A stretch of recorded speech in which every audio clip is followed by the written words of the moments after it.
Hello everybody, welcome back to another video. Today is episode 24 of your Seattle Kraken franchise mode, as today we're stepping into a pretty big episode as we're heading into the big 2024 offseason, as we have some big decisions to make on who we want to keep. And the thing is, we are very against the cap right now, and we are looking like we're gonna have to make some big time moves to make space for the new younger guys that will be jumping up into the lineup, and not just that, just really be able to afford depth right now. So we got a lot of big stuff that we got to make in today's episode. So just before I get into everything, I'd like to just say, if you are new to the channel, make sure to slap that subscribe button and hit that like button as well. That'll be very much appreciated. So let's get into this puppy, as we got a lot of stuff to do in this year's offseason.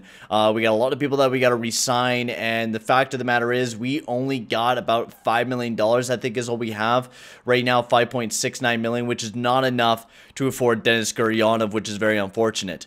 It sucks that we won't be able to keep Denis Gurianov, and that's what it will be looking like. Denis Gurianov's been a great player for us for the past couple seasons now, but I think it's time that we move aside from Denis Gurianov. We got some better players, and we can't play another player that's we can't pay another player that's making $8 million, right? We already have Bublev, we already got Gaudreau, we got Ryan O'Reilly, we're gonna have Mikhail Voynov jump into that spot, and we also have John Klingberg. So I feel we don't need another $8 million player. And plus Andrei Burakovsky, who we right now have for $4.1 million for the next 3 years, or I guess the next 2 years now, played very solid with the Seattle Kraken last year with 57 points, and I think he could continue that on the second line with Bublev and Ryan O'Reilly. So that's what we're going to be doing with that. It sucks that we lose a big goal star and Denis Gurianov, but sometimes you just got to move aside and move towards your next step, because we do want to keep Sorelli on the team. We do want to try to keep the depth going, and we got some new younger prospects in Kronovich. He'll be stepping up into the lineup for sure. He did decently throughout the season last year, and we got some other depth players that might be jumping up into the lineup for the next upcoming season. So we need to make some space, and Gurianov just doesn't fit. Defensively, we got to make some big moves on this team as well, as we're going to be having Ragnarsson. He's going to be all ready to go, so we're going to have to be figuring out what we do with that fact of whether we play him or not.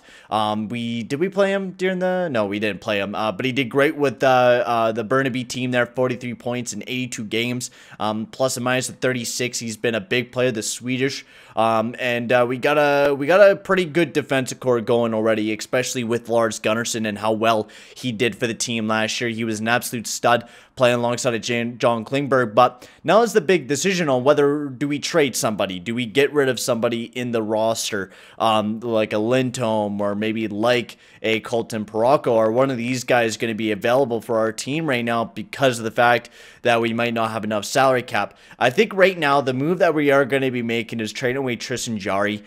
He wasn't necessarily the guy last year. He did have a decent playoffs for the team, but really wasn't the guy that I really wanted him to be, and I think we can rely mostly on Thatcher Demko. We are going to be going out there and signing a very good backup goalie, but we need to cut costs right now, and I think Tristan Jarry is a guy that we can easily trade away, and we'll see how much the salary, the cap hit goes up as well. That will be a big thing on whether we're able to afford certain players or not. So let's get right into the simulation, and let's get down to free agency and draft day. We're going to be leaving the last free agency up to you guys. We're going to be doing the draft. We are going to be having a very long draft. We're going to have to make some deals, but then free agency, we'll leave it up to you guys what direction we take the team with this free agency. The Tampa Bay Lightning are your Stanley Cup champions this upcoming season. We'll take a look at the playoff tree, see where Washington kind of fell, and Tampa, and all that crazy stuff. So Anaheim, they take first place, so good job on them. I don't know where we're necessarily going to be picking since we lost in the first round. I think it's going to be around 20, so it's not going to be the greatest pick in the world for the Seattle Kraken. But I know, wow, that is a big draft class. Jonathan Toews headlines this class with Joe Pavelski. Then you also have Brent Burns, Duncan Keith, some great Chicago Blackhawks players retiring, and James Neal, the real deal Neal, baby. And then goaltending for the NHL, we had Henrik Lundqvist finally walk away from the game with 553 wins. What an historic career there for Henrik Lundqvist. We don't have to worry about any retirees. Justin Brown, Pavelski, and Stastny all become coaches now. Good job. And we don't have to worry about any coaches leaving us. So let's continue on here, and let's take a look at everything from the awards to the playoff standings. We'll take a look at that quickly, see who made it to the finals. So the finals was the Vegas Golden Knights, a team that beat up the St. Louis Blues that we lost. And Washington did make it all the way to the conference finals until they were beat up in 7 games by the Tampa Bay Lightning, who then went on and swept the Vegas Golden Knights. So that would have been fun to see a new team, but Tampa Bay Lightning finally win a cup after 3 years of not doing it. So congratulations on that for them. Award-wise, Art Ross goes to Nate McKinnon. He also wins the Hart Memorial. James Norris goes to John Klingberg, baby. We get a James Norris winner, and John Klingberg finally wins the James Norris in his career. Lady Bing goes to Kane. A2 Ratu wins the Calder there for Calgary. Conn Smythe, Braden Point wins that one. Picard won the Vezina. Picard? What? How did Picard win the Vezina? Okay, Thatcher Demko won the William M. Jennings there with Jari. Congratulations to those guys. Dylan with the Bill Masterson. Travis with the Jack Adams. Ryan O'Reilly, Frank J. Selke, baby. That's what I'm talking about. Defensive stud there in Ty Lindsay. Patrick Kane and Nate McKinnon won the Maurice Rocket Richard. And Kelvin Picard there with the Nashville Predators somehow won a Vezina. This guy would never be anybody, but I want to see where he finished in the wins category. Where's Picard? Okay, 33, 22, and 10. Okay. So a lot of losses. So he practically would have had a record of 33 and 32 with a 915 and a 258. But the guy, Samsonov, I mean, 913 for Colin Delella, which I would have to say is a better record than a 33, 22, and 10 record that he put up there. I don't know. Well, I mean, Picard did deserve it because he had a 915, but Colin, I don't know. That's a weird award to give away. But, I mean, Kelvin Picard won. Oh, well. Oh, well. Nothing you could do about it. Nothing you could do about it. So, what do we got for cash coming in for this upcoming free agency? How much extra money? Oh, we actually got a decent amount of extra money. Okay. So that gives us a little bit of breathing room. $7.5 million. Once we get rid of Jari, we'll have a good $12 million. That should be enough to sign everyone that we really want to sign. And if we do need to trade away Lindholm, then we can make that decision after that fact. So let's just get rid of Tristan Jari at first. Actually, let's see if we can move up in the draft. That's what I'd like to see, because right now for the draft class, this is what we got. Anaheim doesn't want to trade away their pick anyways. But this is what we got. Oh, excuse me. Fontaine, definitely not the greatest. I mean, Fritzmeier would be a beautiful. I mean, we don't need another playmaker, though. I mean, geez, the amount of playmakers we have with Bubba. I mean, it wouldn't be the worst idea in the world, but Matt Zuccarello sort of type player. But I wouldn't mind moving up in the draft. Where are we picking at?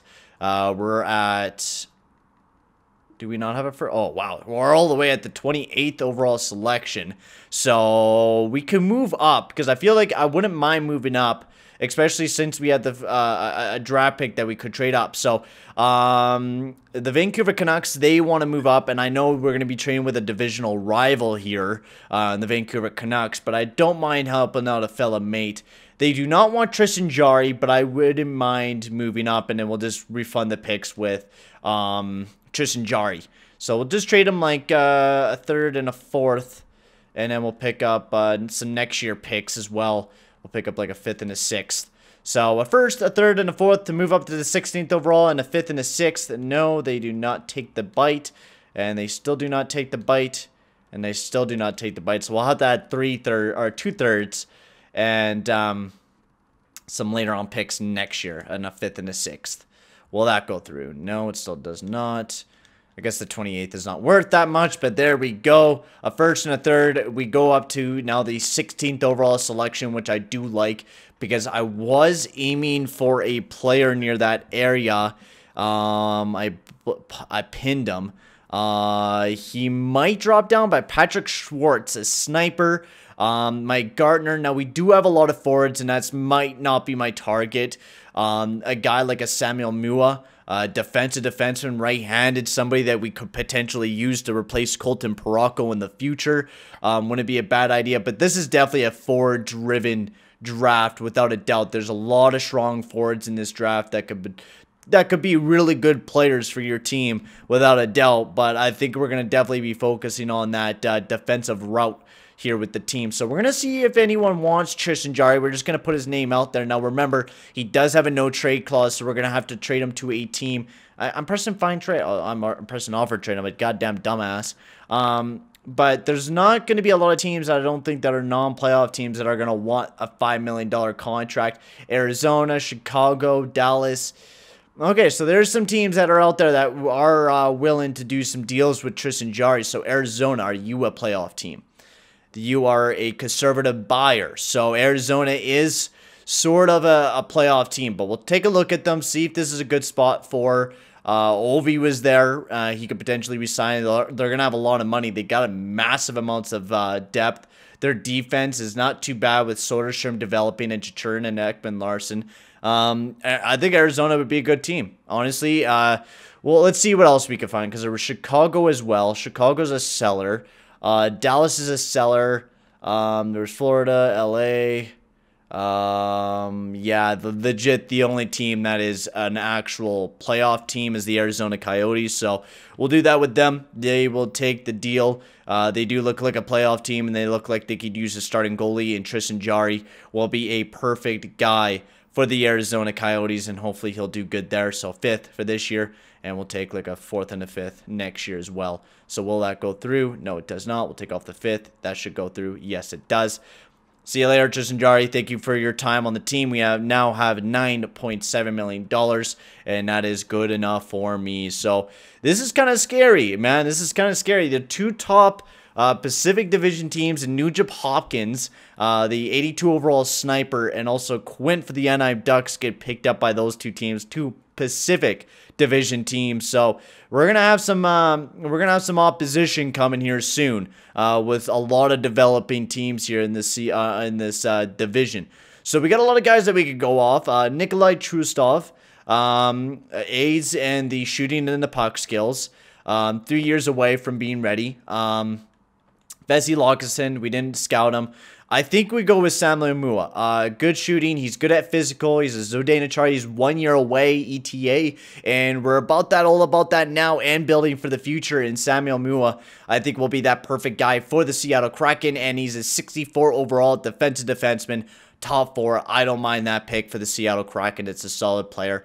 And then we'll go back there and see if anyone was an elite level player. Trustov is a power forward, 66 overall, so just a couple of overalls higher, but we didn't really miss out on too many people, honestly. I'm kind of glad we moved up, because we would have just been picking absolute doggy doo-doo up there, so I'm glad we made that deal to move up in the draft to draft there at the 16th overall instead of Vancouver. So I think that was a very smart move by us. We got a nice player, Mua.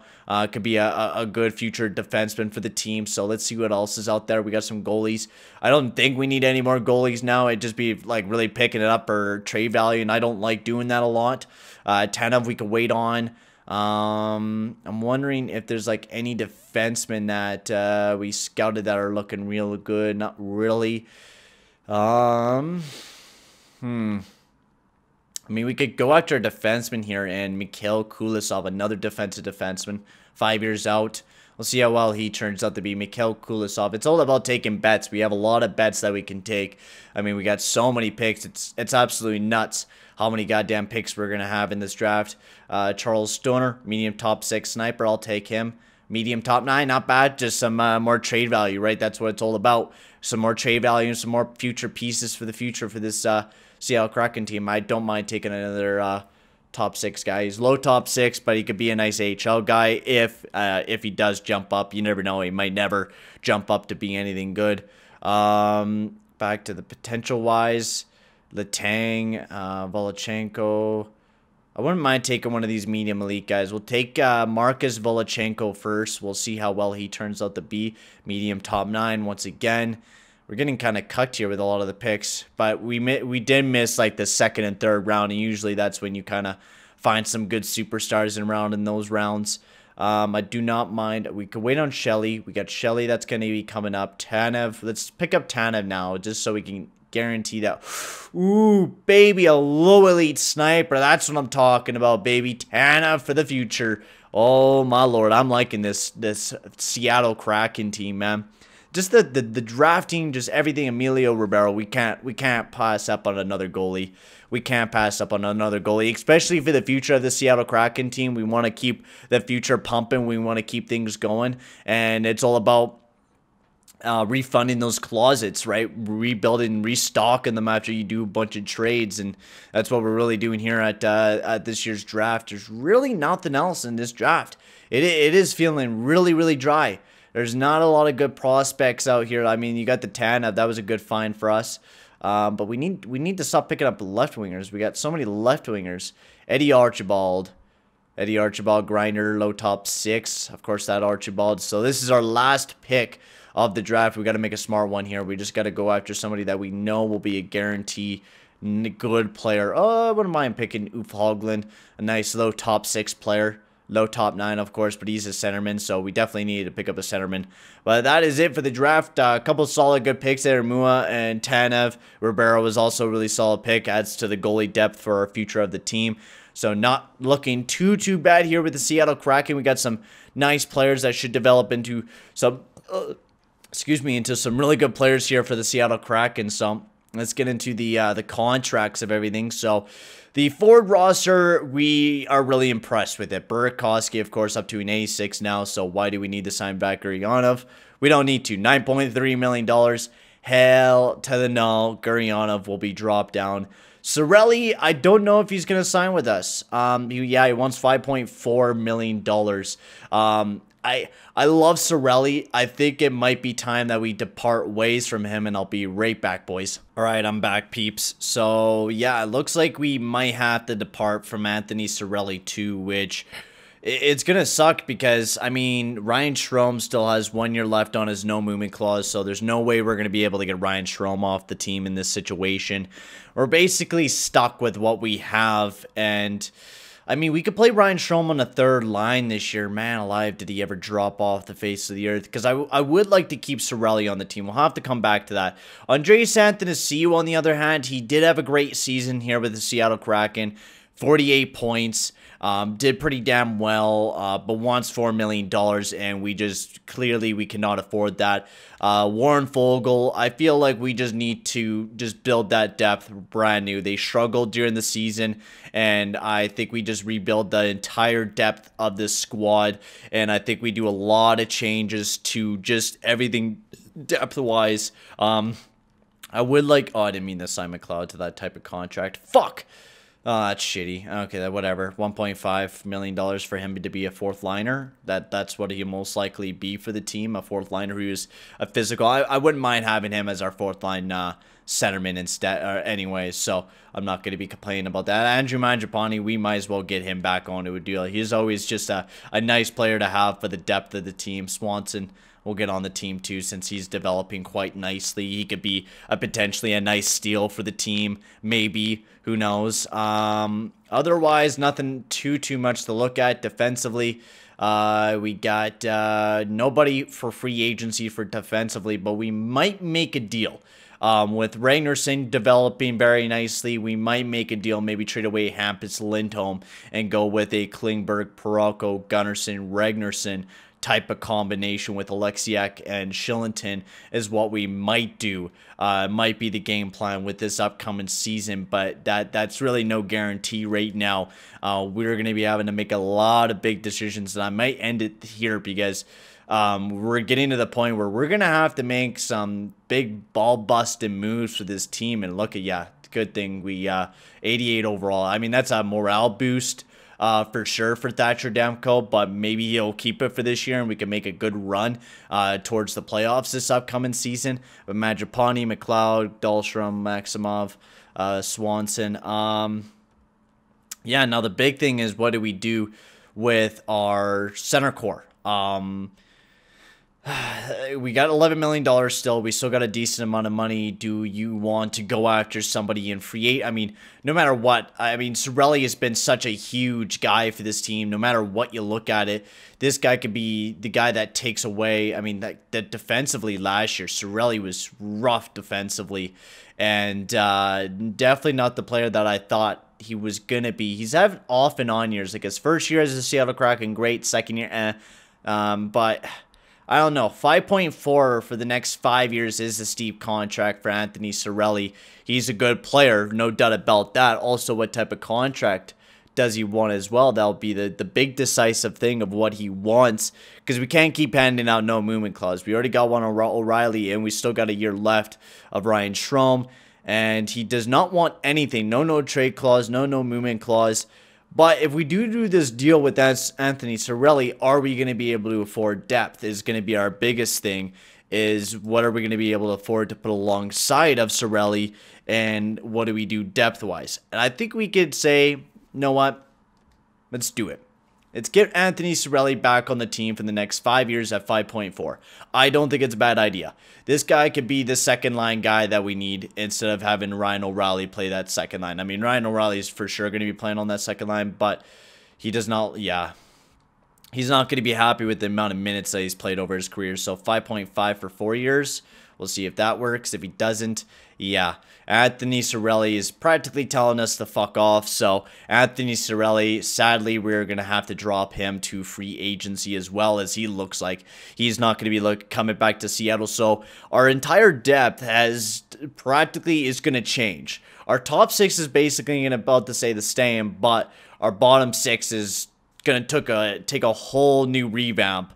And our defense is probably going to stay the same. I think the way that I'm going to go about things is keep the defense the same, because I don't want to lose any of our defensemen. I think we already lost a good amount of forwards already. I don't want to lose any more of our forward or any more of our forwards or defense. I just don't want to lose anybody else anymore. We'll keep the everything the same. I'll just rehire a head coach for the AHL later. We'll get a free agency now. We'll see. We'll show you guys.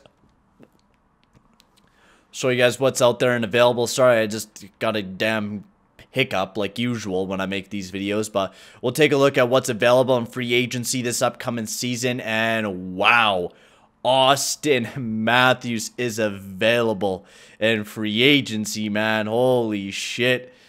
Oh man, this would be a dream come true. Austin Matthews.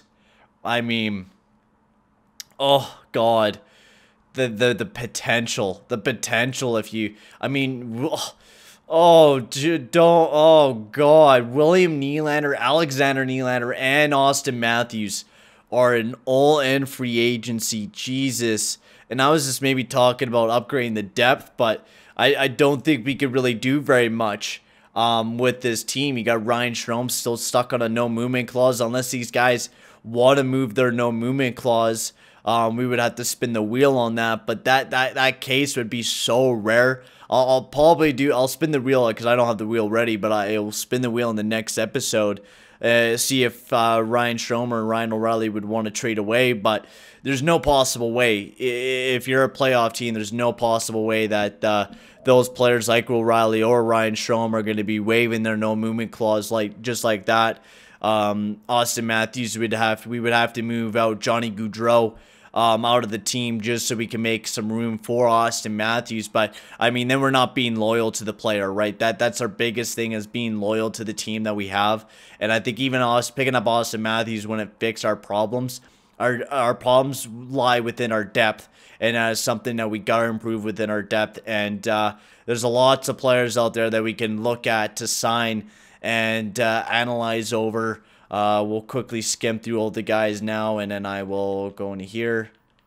Can you not? Because EA is fucking retarded. I hate this game. I hate this game so much. You have to like spam through every single player. We should get to the third line players about now. Yeah, around now. So these are all the players that we're going to be mainly focusing on the third line, fitting synergies, or not synergies, the chemistry. That's what we're going to be looking for here for the Seattle Kraken, looking for players that will fit that third line, that will make that third line a lot better. That's what we're going to be mainly focusing on. So if you guys have any suggestions, or if you like any players that you guys see, tell me guys in the comments section below. We are going to be taking a look at a lot of suggestions, and we're going to be building this team up for another playoff run. That's our goal with this team, is to build this team up for another big playoff run. Hopefully it can happen. And man, just think, if we didn't have Ryan O'Reilly right now, just think of the players we would be having right now. It's kind of sucky that, like, you think about it, like, oh man, I could have had these players. But I mean, Ryan O'Reilly's great. I can't hate on Ryan O'Reilly, like, legit.